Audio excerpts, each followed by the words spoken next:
We are awakening together. This is our weekly gathering we hold online. For more information, visit our website, awakening-together.org. We'd love to see you there. Okay, good morning, everyone. Happy Sunday. Okay, nice to see everybody. Although all I can see when you spotlight me is me. So what we'll do here first is Dawn's going to play the our opening song, and we're going to greet one another on the board. Thank you, Dawn, for playing the song. It's fun to see everybody. It's fun to see that Anne has named herself Anne, Mom, and Reggie. Well, yeah, they're all here. Welcome, Anne, Mom, and Reggie. Nice to see you all.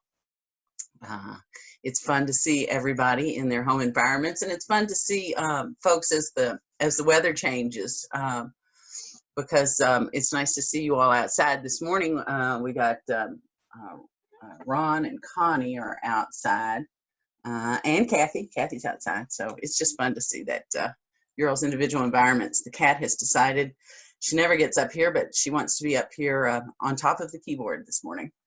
So why don't you get down? Come on. Let me see what I can do about that situation. I'm sorry, honey. I know you. Oh, no, you want to be up there. Okay.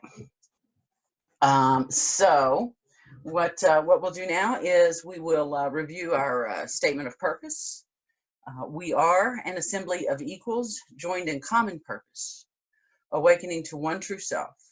Within an appearance of many faiths, many cultures, and many symbols, we seek to discern one truth and to rest in its embrace. And then we have 5 core values, and the one that is most directly applicable to our talk this morning is core value number 5. We accept all forms as temporary appearances, permitted through enduring awareness of self. We live this value by honoring all appearances and all experiences while continually reflecting on changeless truth. And Dawn, I'm gonna ask you for a mic check. Usually I have another microphone plugged in, and I don't this morning. It's okay. Good. Thanks. All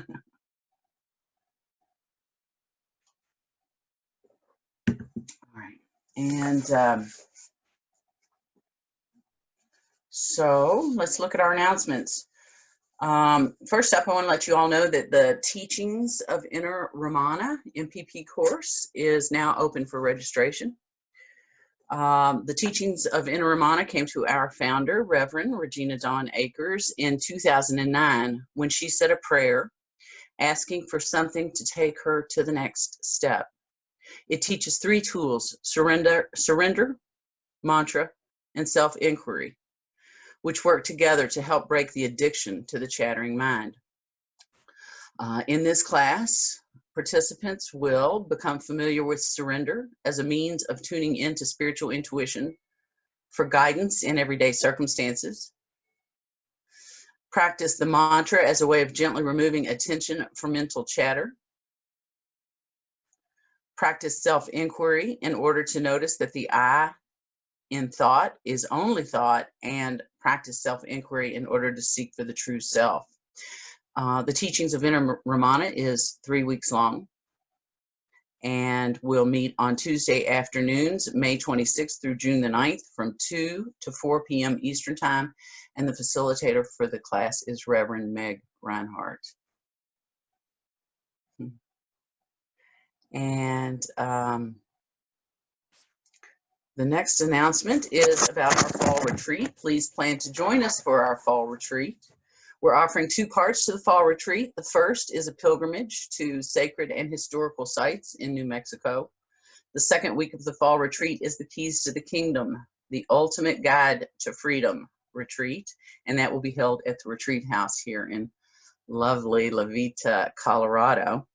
On the New Mexico pilgrimage, we will visit sites that have inspired mystics, artists, and natives for ages, including the Taos Pueblo, Abiquiu, the Loreto Chapel, Bandelier National Monument, Cache Katui, and much more. And I just thought I'd tell you guys about the sites we're going to visit, and I thought a nice way to do that might be to highlight what we're going to do on each day of the pilgrimage. So today I'm going to share with you what we're going to do on the first day of the pilgrimage.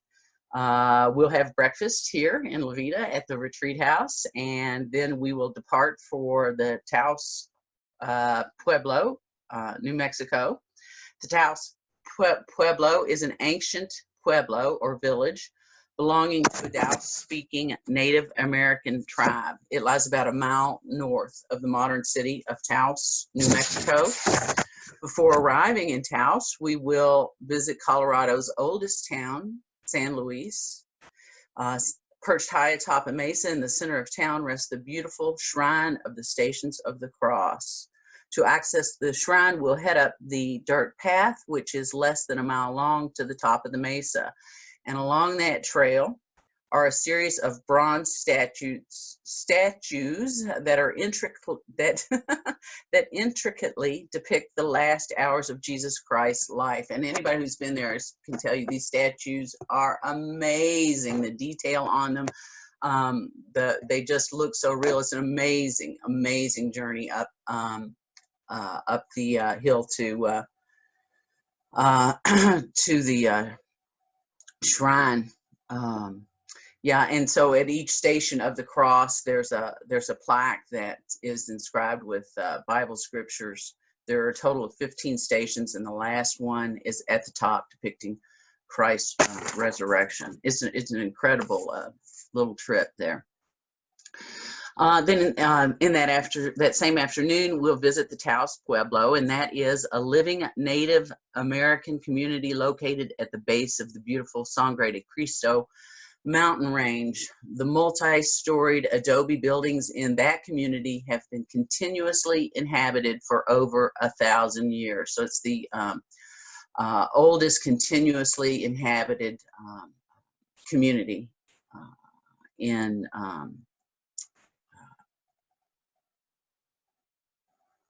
well, I don't know. In this area, I was going to say in the United States, and I can't remember now what it is, but anyway, it's really old. Yeah, again, been continuously inhabited for over 1,000 years. Okay, and then later that day, we will visit the St. Francis of Assisi Mission Church. It was built between 1772 and 1816. When New Mexico was part of the Viceroyalty of New Spain. The St. Francis of Assisi Mission Church has been the subject of several paintings by Georgia O'Keeffe and photographs by Ansel Adams, Paul Strand, and Ned Scott. Georgia O'Keeffe described the St. Francis of Assisi Mission Church as one of the most beautiful buildings left in the United States by the early Spaniards. And then we'll end the day that day with dinner at the Blue Sky Retreat Center, and we'll spend the night there in their historic lodge. So, and that's just day one. So it's an exciting pilgrimage, and we will share more with you about this as we go along. If you want to take a look at the itinerary, you can find that along with other information regarding the New Mexico pilgrimage. Look on our website on the main menu bar under retreats and classes, the 2020 fall retreat and pilgrimage. Okay, and next up, I just want to let you guys know that our movie has been chosen. This month's movie will be Chocolat, starring Johnny Depp and Juliette Binoche. And we will meet to discuss Chocolat on the fourth Sunday of the month. We do our movie discussion groups on the fourth Sunday of the month. This month, that will be May 24th. That's at 8 p.m.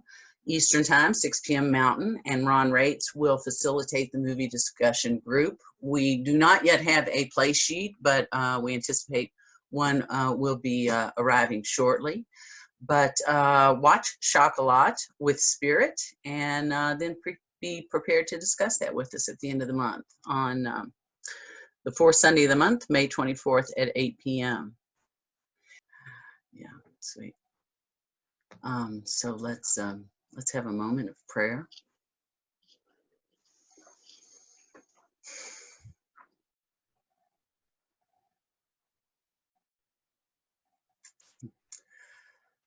I want to express my gratitude for the grace to be here and to share, to teach what I would learn. I would ask the thinking mind to get out of the way so that we can all hear what is most helpful this morning. And I would finish by thanking all of my mighty companions for being here this morning. Amen.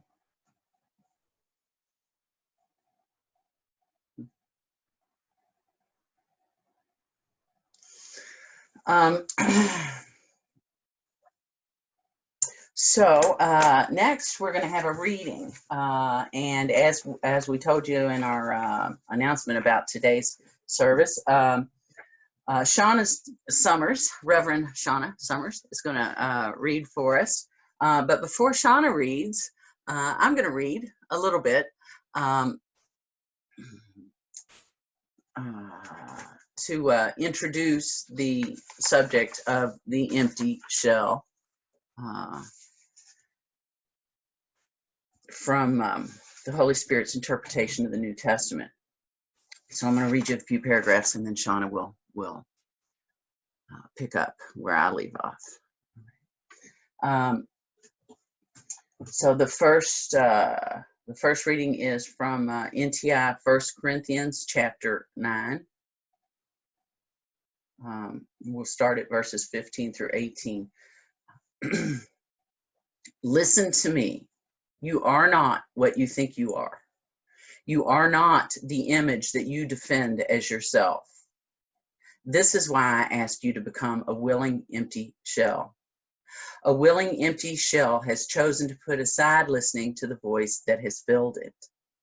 A willing empty shell has chosen to let go of beliefs it has taken as it has listened to this mistaken voice. A willing empty shell has decided to clear itself of all mistakes and every grain that has been based on mistake, that it may be open and clear to receive the fullness of its truth.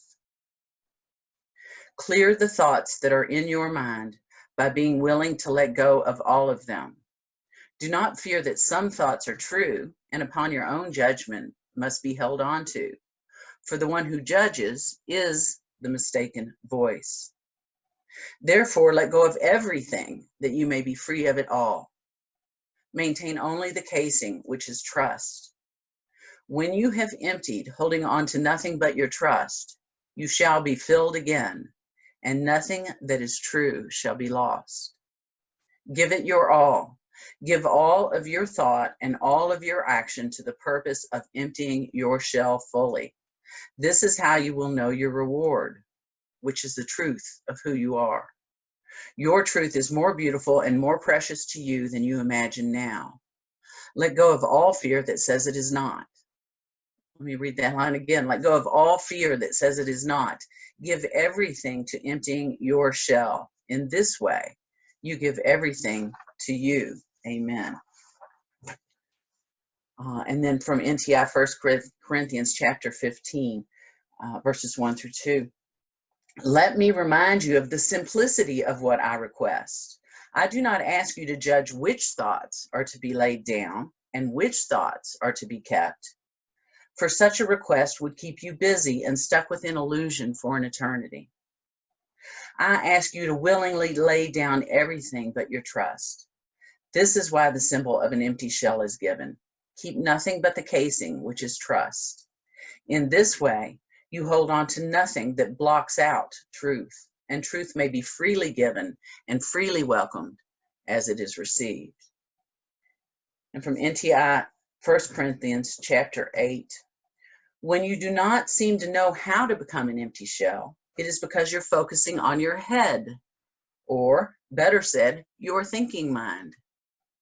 Your thinking mind will not teach you how not to think. Your thinking mind is interested in its own survival, so it will take the time you give it to think some more. When you notice your mind is full and you want to become as an empty shell, you must refocus your mind from your head to your heart. Your heart will teach your mind the way of release, because your heart is love. And Shawna, I'll turn it over to you now. Good morning, everyone. I'm going to be reading from Jan Frazier Teachings. I put it on the chat board there. A new teaching called Think Nothing of It, from April 20th this year. A moment of life occurs. You're doing something, or observing, or listening. Your senses engaged. A split second later, at a subtle distance from the experience itself, you assign it meaning. These two appear to be a single thing, but they are not. One happens in present moment reality, the other in your head. One is life itself, the other is a thought. It is the thought that lingers as the real event. A human being is equipped with a capable mind. It's played a major role in our evolution as a species, able to vanquish or adapt to perceived threat. We're endowed with the natural automatic tendency to interpret each life moment, to assign meaning, to assess its potential threat or benefit, to put the now in some sort of context. The tendency has everything to do with why a condition of innate peace is so rarely the experience of a human being. We are animals. It serves us to be vigilant, to make every effort to exert control over our circumstances, to protect ourselves and our resources. The trouble is we overdo it with mental engagement.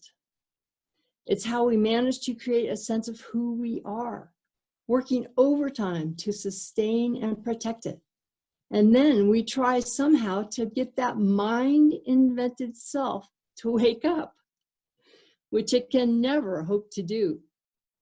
Meanwhile, buried below the vast repository of thought and the knot of painful emotion it generates, is the calm pool where peace lives, patiently waiting for the mind to grow still enough for conscious awareness, not thinking, to register, to notice itself, its quality of spacious ease. We are collectively in a time of heightened episodes of fear and grief, and here and there, tender floods of gratitude, of love, all of which are felt in the body, or can be, when awareness is directed there. Like sense impressions, spontaneous feeling, which is different from mind-caused emotion, precedes thought. So let me read that sentence again. Like sense impressions, spontaneous feeling precedes thought. First, something registers in the body. Then the mind takes hold of it. What if you were to simply linger in the feeling itself, to allow it all the space it needs without resistance, without regard for whether it's positive or negative? It's just what's real now. Imagine that. Think nothing of it. Just let it be for now, as it is, even if it hurts. Take a deep breath and let it have its way with you, with your body, with your heart. Don't try to protect yourself or rush to a thought of what to do about it. The purpose of that thought is to rescue you from the feeling You don't need rescue from what can't threaten you. In this time of acute physical danger, isolation, and economic stress, the heart is asked to bear, to feel a great deal. The sorrow of loss, the stress of uncertainty, discomfort with such feelings can cause anger to flare or acute anxiety. There may likewise be moments of deepening appreciation for ordinary things not previously given much attention. Cherishing of people, even strangers. Seeing into the eyes of someone you don't know, you may recognize your common humanity, perhaps a tenderness or fear kindred to your own. You may be moved to reach out to someone, to say a long overdue, "I love you," or "I'm sorry." Because it's now become blessedly vivid that maybe you don't have forever to do such things. You never did. Sensing your aliveness in this moment is about experience, life itself, and discovering how that differs from thinking. This is the gift of relaxing into a feeling when it takes hold of you, whatever its quality. What matters is that it's real, just now. It's how you can tell you're alive. What will we do with this gift of grief? Asks a contemporary writer. Why is grief a gift? Like all deep feeling, the sorrow of loss has the capacity to open the heart. When a feeling is fully allowed without resistance, even as the pain or joy may intensify with complete surrender, the heart is likewise felt to become more spacious. At such a moment, a person is keenly alive in the now. The mind grows blessedly quiet, a gift indeed. Grief and gratitude, even joy, can be felt to coexist in the wide open heart. There's no contradiction. Real is real. That's the point of being awake to what is. When you notice thought trying to start up its familiar way, rather than straining to stop it, instead do this. Gently notice that it's a thought without engaging its content. Thought isn't an enemy. It's just the mind trying to do its familiar job. Don't argue with the thought. The one doing the arguing is the mind. Conscious awareness doesn't argue. It simply sees what is without judgment. Even in a world like the one we presently occupy, most any particular now can be recognized as being absent immediate danger. Vigilance is not called for in this moment, only surrender. To remind yourself of the larger situation beyond what's detectable via the senses, or to recall anything in the past or anticipate something in the future, it's necessary to engage the mind, which can be felt to have grown still in a moment of simply being here. See how thought must be engaged anytime you remind yourself of any circumstance beyond the immediate. Being in the now is not about denial of ongoing real world circumstances. It's always possible to go there when needed. But it's attention to the immediate scene that carries ease and the sensation of plain aliveness. This is what wakefulness is. Where else can the divine be tasted but in the now?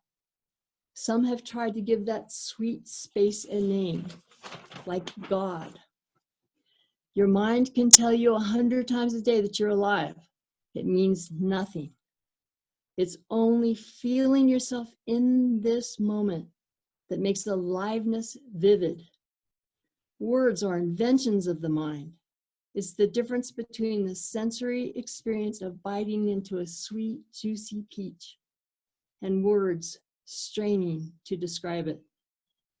There's 100 ways to say sweet and juicy and 1,000 ways to say God. But you see, sink your teeth into this moment. You don't have forever to live, but you do have right now. In fact, that's all you've got. Thank you so much, Jacquelyn, for letting me read.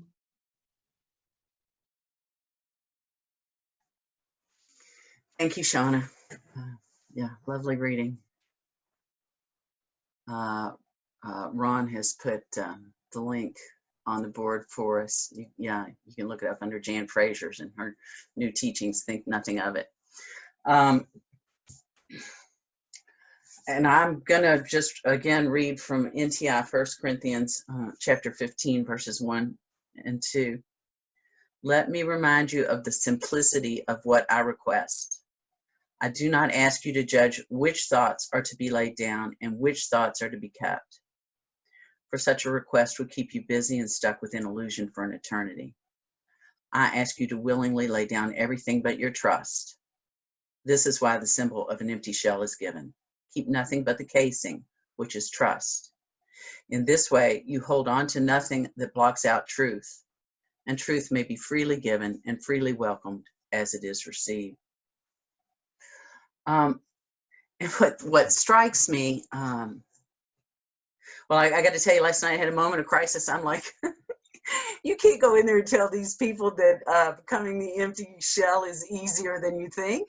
I mean, because you have to be the perfect, you know, if you're going to do that, okay, right, Jacquelyn, where's your empty shell, right? But that's just this, right? That's just chatter. That actually proves the point for me. And the point, and really the point for me is,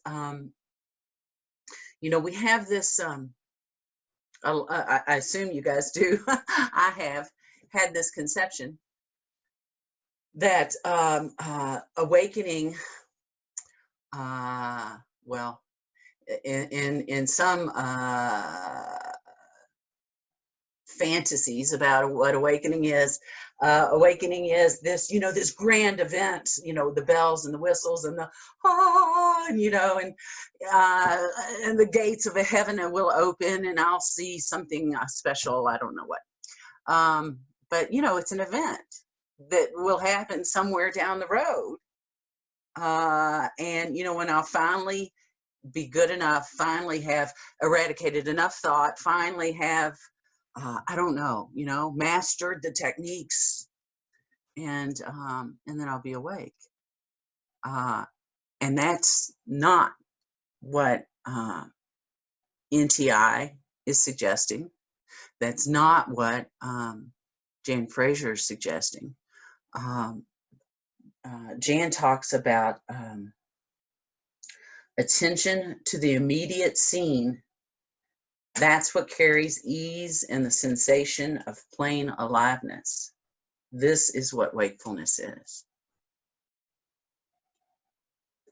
You know, Byron Katie talks, and I mention it often because I'm enamored with it, but Byron Katie talks about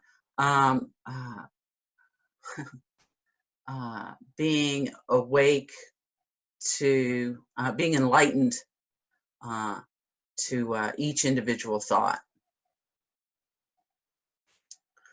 And Jan, I think, is saying the same thing. It's, you know, it's not being enlightened somewhere down the road, being awake. I am an awake individual. You know, that's trying to wake up the self that we have created in our minds, this collection of thoughts about who we are. Being the empty shell is being empty in this moment, and in this moment, and in this moment.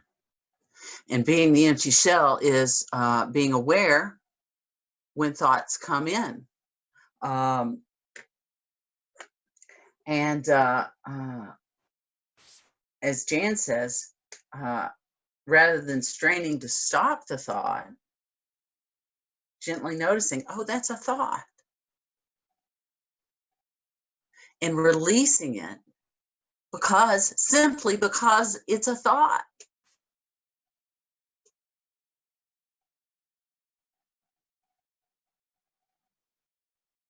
And again, that's where we started a couple times now with NTI 1 Corinthians chapter 15.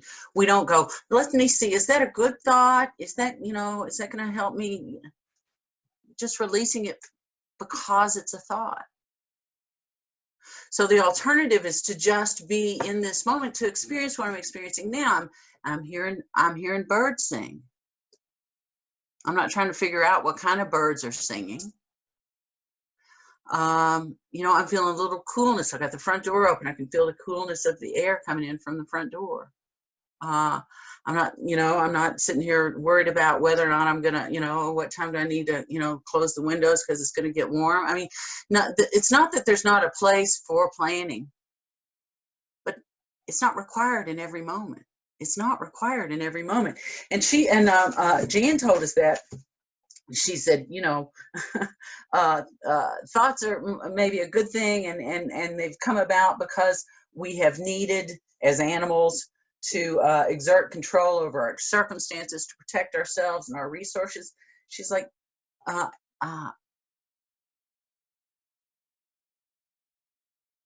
but you're not threatened right this moment. There's no dinosaur coming through the window over here, right? You can just be in this moment. You're okay now. You don't need to try and control your environment now. And the truth is, if you've ever been involved in like a traffic accident, you'll know that even, in those times you think, oh my gosh, I really need to be able to, to be in control of my faculties and my senses and know what to do and which way to turn the wheel. That's actually not what happens in those moments of crises, right? In those moments when you're called to act, it just happens. You turn the wheel this way, you avoid the person. You don't think, let me think, which way should I turn the wheel? In fact, time slows down, and for me, when I've been involved in those situations, time slows down, and it's like I'm watching somebody else turn the wheel, step on the brakes. So even in those times when you would think of crises, when you would think that you need the thinking mind, you don't need it then.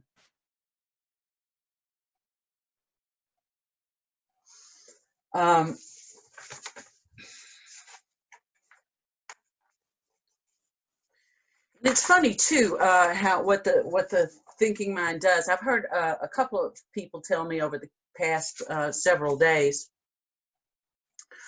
that they have difficulty, that they're attempting to practice just being, and they're having difficulty doing that. And if you think about it, it's kind of ironic, right? It's like, well, wait, what else do you do but just be, right?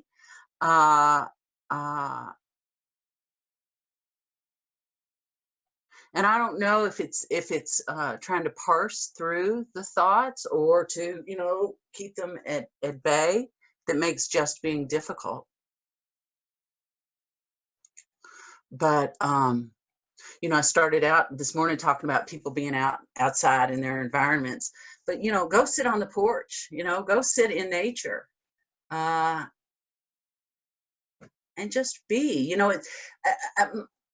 My thought is that what makes it difficult is this concept of something I'm supposed to be doing while I'm just being. It's subtle. Because, on a rational level, I will tell you that I'm not trying to be anything. I'm just trying to just be. But we have a conception of what just being means. It's like you come home at the end of a long day and you sit on your porch and you just be, you know, you hear the birds, you feel the breeze, and that's all we're ever asked to do. That's all this wakefulness is. That's all this being attuned is. It's just being without needing to think it through, plan for tomorrow, decide whether it's too cold or too warm.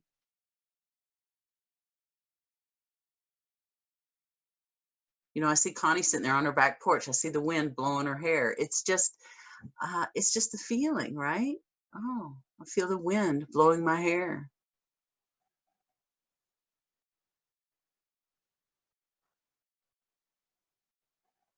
So when we talk about practicing just being, or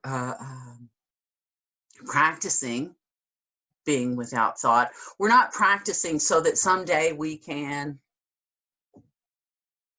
talk about it, or, you know, get into heaven, or, you know, finally we're going to make it. Finally, we're going to shed that, you know, ego personality. It's not a goal. It's just being now.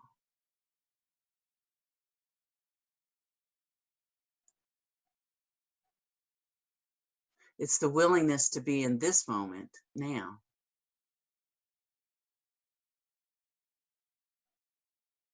Without needing this moment to be any different.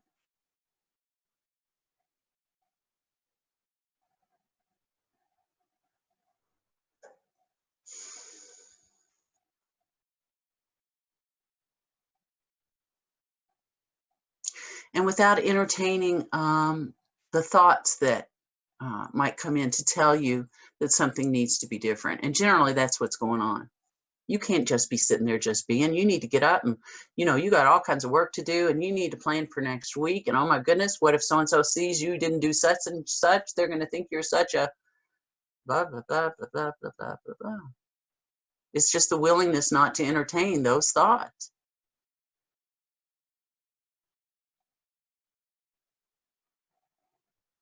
The thought comes into mind, well, who do you think you are? Well, nobody.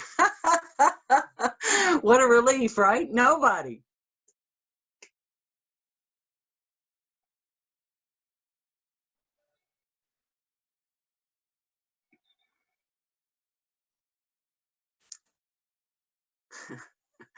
Eileen says, am I afraid of sharks? Well, not right now.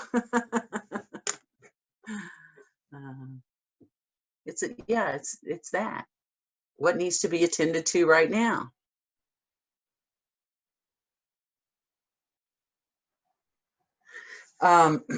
Let's look at some more of what Jan says. I did a lot of underlining here. I could reread the whole article, but I won't. I hope I won't. She says at the beginning, she says, let's see, something happens in a split second later, you assign it meaning. She says one thing, the happening itself, happens in present moment reality. The other is in your head. One is life itself. The other is a thought. No? What I'm asked to do is to look for the thoughts and recognize them simply as thoughts. I don't have to dissect it. I don't have to stop it. Oh my God, there's a thought. I don't have to stop it. I just have to recognize the difference between thought and experience.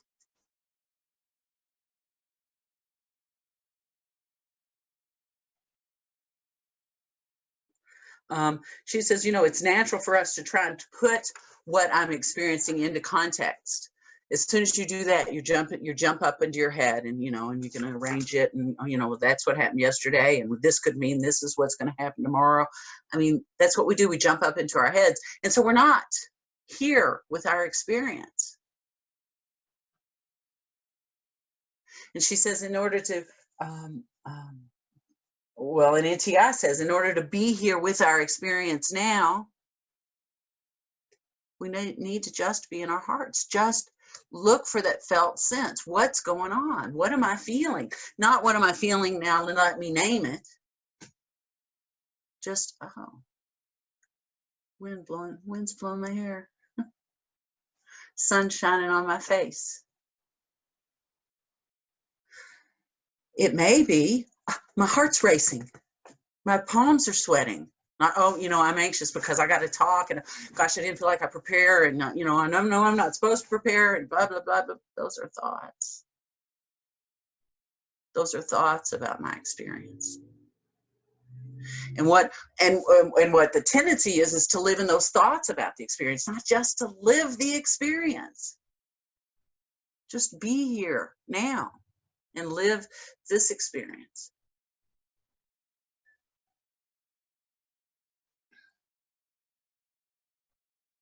What we want to do is we want to take the thoughts of that one that we think ourselves to be, and we want to make them better thoughts. Oh, well, I've got this, I can do this, right? And I'm not afraid of that. And we're not asked to do that. We're not asked to improve our thoughts. We're not asked to use our thoughts to motivate us to make ourselves better people. We're asked to just be in this moment.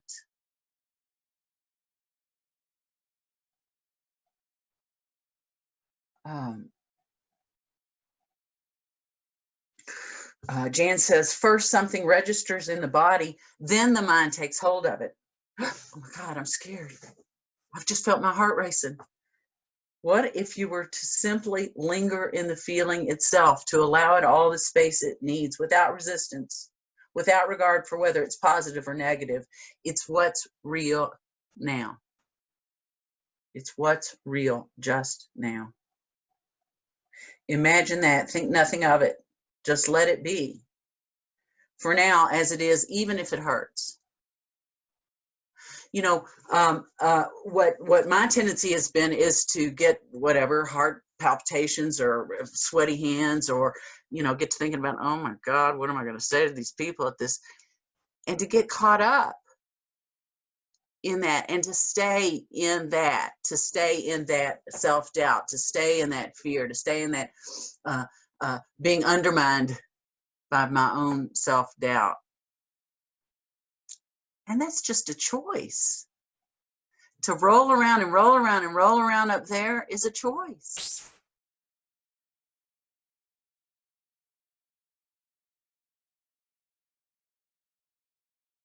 And that choice is opposed to just showing up. Just show up. Let's all see what happens.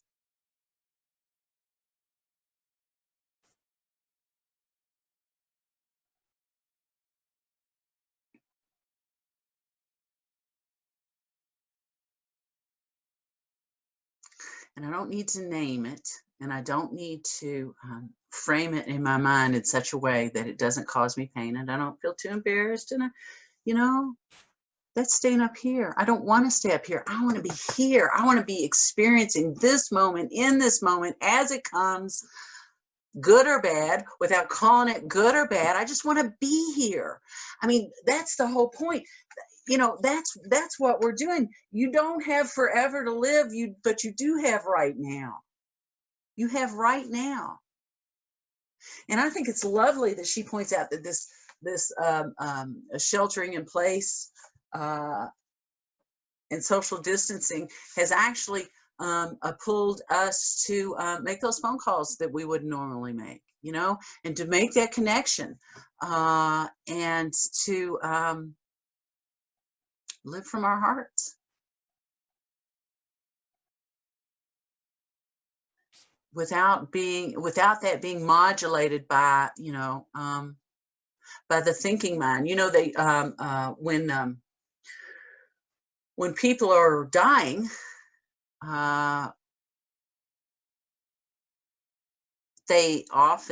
we often have the same experience. You call people that you've been in a feud with for 20 years. Because this is, these are the final moments, right? All is forgiven because you realize what's important. And what's important is not what my mind has had to say about how this fits in my world. What's important is connecting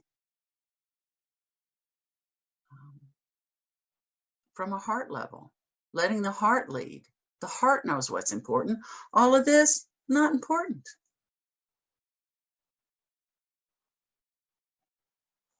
There's only time for love. That's right. Ian writes.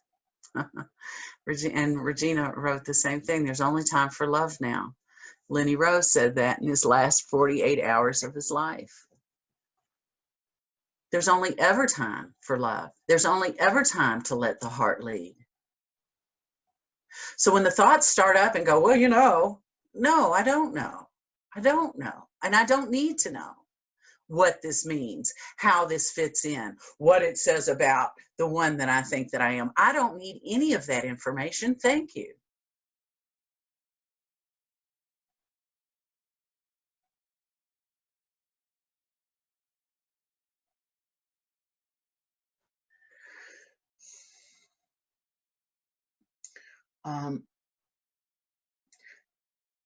Jan says we managed to create a sense of who we are, and then we try to get that mind-invented self to wake up, which of course is impossible.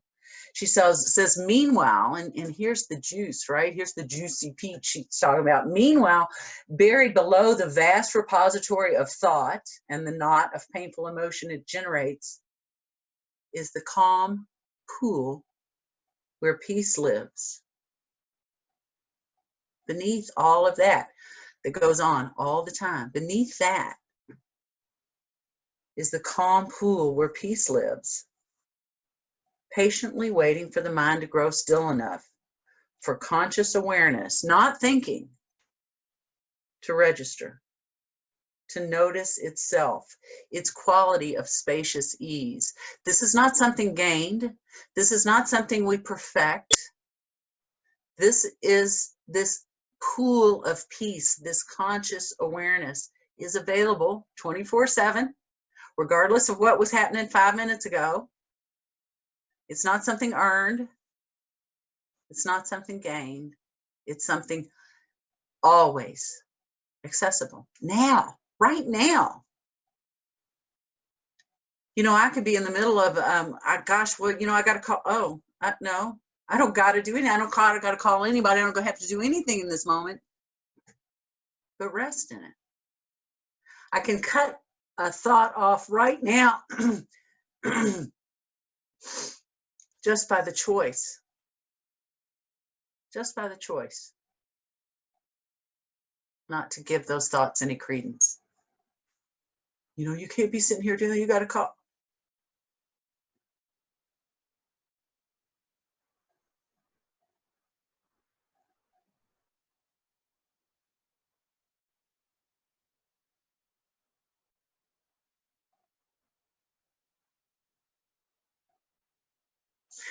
So in the practice of becoming the empty shell, the means and the end are the same.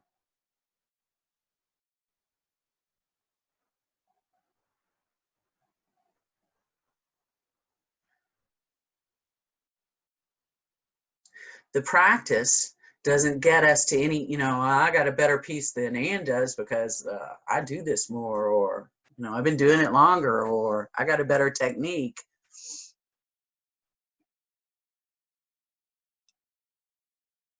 It's not the way it works.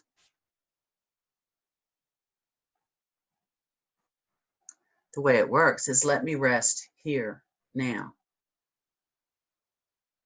without needing to define it, without needing to get better at it,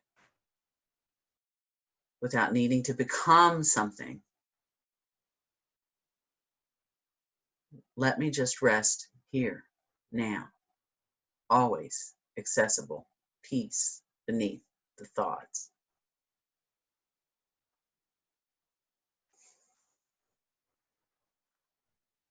Eileen says it reminds her of Bentino's 2 to 5 second practice. Yeah. Let me just rest here now.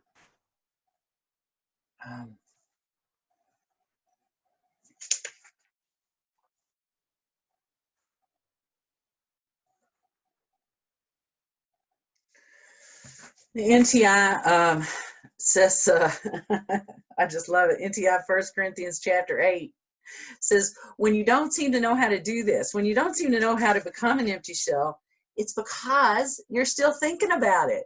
You're focusing on your head now. Let me see. How do you become an empty shell?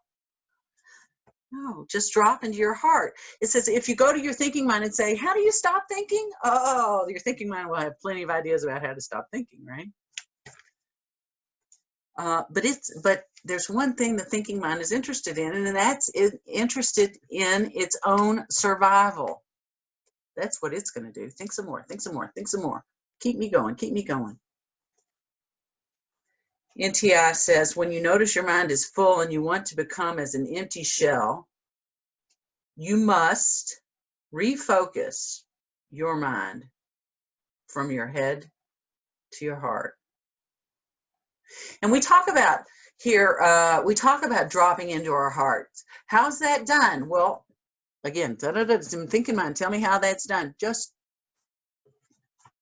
let go of the thoughts about it. Feel the breeze. Hear the birds. Your heart will tell you what you need to know.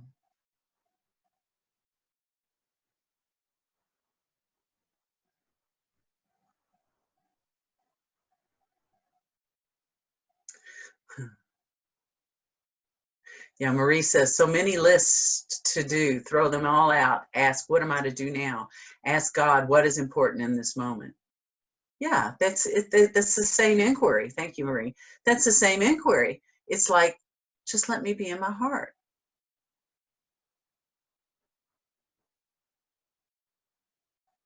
If something needs to be done, that something will become apparent. But for now, right now, right this minute, not what may happen down the road and tomorrow and how am I going to use this at work, right now. Let's drop into our hearts and be the empty shell.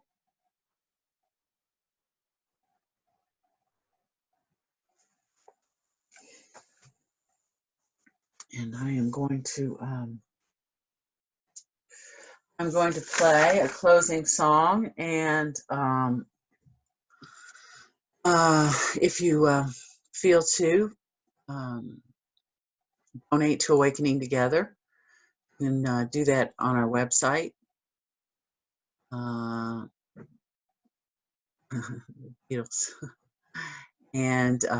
we do operate on your donations, and we appreciate it. Okay, and this is your opportunity to share. So anybody who would like to share, we'd love to hear from you. It is just beautiful what you shared today, because it's a very simple process. And, you know, I'm sitting here crying, you know, because I'm so grateful. I know who I am now. And the fear is becoming more comfortable. And not that it feels good, because it doesn't, but a lot was exposed this week. I knew in my heart when you were going to take over the Awakening Together that it was the right move. I just knew it intuitively. I don't know why. It's just because we all know. You know, we're in this play together. And then Regina, she's given everything. This morning I sat and I listened to, you know, about attack again. And you can listen, and every time you listen, you get more and more out of it. And, you know, we're all God, really. I mean, so, you know, it's not to fight with the ego. It's not to, you know, I was believing the ego all these years still. And I've chosen to go and not, what I was told by Spirit is not to believe any thoughts unless I ask right now. And that's it. And, you know, Regina asked me, you know, what do I want for the rest of my life? I'm already, she didn't say this, but, you know, I am 65. I want to heal. And I want to heal with you beautiful, beautiful beings. Shawna, you're beautiful. Dawn is just like, I just don't know what to say. Cheryl, all of you. To be free and to know who you are. What can I tell you? Thank you. Oh, and I want to say one thing. I was having problems with people, what they were writing, and it was all in my mind, and I know that. But we don't have to worry about what's going on right now, because we don't have to like think about it, you know, because it's going to come. We are the I am. So whatever anyone, and any story comes in, like it or not like it, it doesn't matter. It's just a story. Even if it appears to be true in this world. Yes, there's a virus. But that's, Regina said something I want to share. We've already experienced the worst virus ever, and that's humanity. So let's all wake up. Thanks. Lovely, Sharon. Thank you for sharing. Yeah. Aren't we blessed? Aren't we blessed to have each other? Who else would like to share?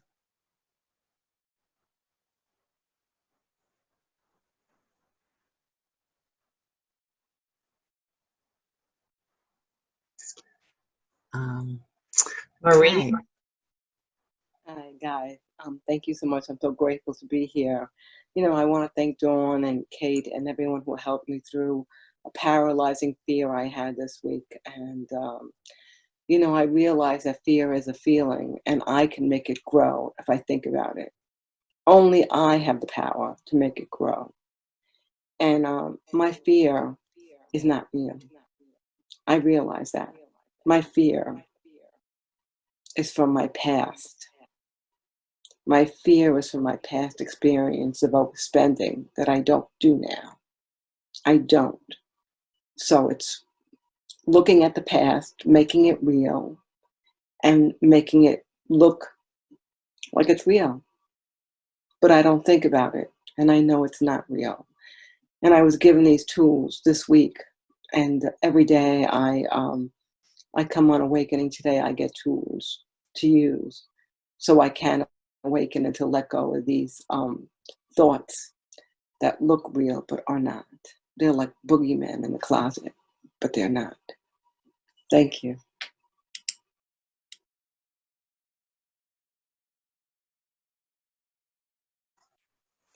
Thank you, Marie. Appreciate you sharing. Okay, everybody. Thanks. It's been fun. Hope you had a good time. I love you. See you next time. Thank you for watching.